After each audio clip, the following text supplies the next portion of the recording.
శౌర్య police ఇన్స్పెక్టర్గా వేషం వేసుకుని ఇక జెన్నీ ఆంటీ వేషంలో ఉన్న అస్మితని అరెస్ట్ చేసి లాకప్లో కూర్చోబెట్టి కట్లతో కట్టేసి ఉంటాడు.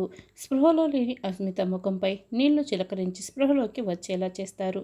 కళ్ళు తెరిచిన అస్మిత మెల్లగా కొంచెం కొంచెంగా కళ్ళు తెరిచి చూస్తూ నేను ఎక్కడున్నాను అని కంగారు పడుతూ అడుగుతూ ఉంటుంది. ఒకసారి అటు చూడు అని శౌర్య బోర్డును చూపిస్తాడు.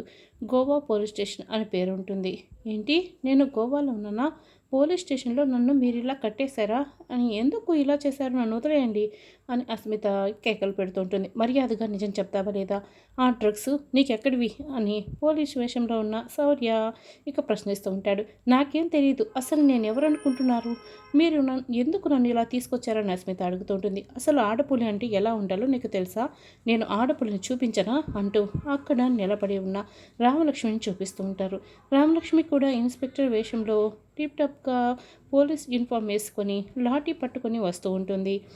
రామలక్ష్మి, చెప్పు, మర్యాదగా చెప్పు, ఈ డ్రగ్స్ దందా నువ్వు ఎన్ని సంవత్సరాలుగా నడుపుతున్నావు? నిజం చెప్తావా లేదా అని నిలదీస్తుంటుంది అస్మితని. అయ్యో, నిజంగా నాకేం తెలియదు, మీరు ఎందుకు నన్ను ఇలా తీసుకొచ్చారో కూడా అర్థం కావటం లేదు అని అస్మిత అంటుంది.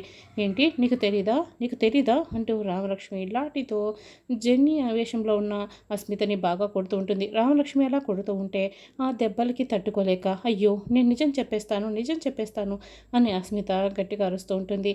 నిజం చెప్పు అని రామలక్ష్మి అంటుంది. నాకు ఏ పాపం తెలియదు అని మళ్ళీ అస్మిత అంటుంది. ఇక రామలక్ష్మి బాగా కొడుతూ ఉంటుంది. ఈసారి అస్మిత, అసలు నేను నిజం చెప్పేస్తాను, నేను అసలు జెన్నీ అంటేనే కాదు అని విగ్గు తీసేసి ముఖాన్ని చూపిస్తుంటుంది. ఇక రామలక్ష్మి శౌర్యకి అక్కడ ఉన్నది అస్మిత అని అర్థమవుతుంది. ఇక ఇద్దరు కూడా చాలా షాక్ అయి చూస్తూ ఉంటారు.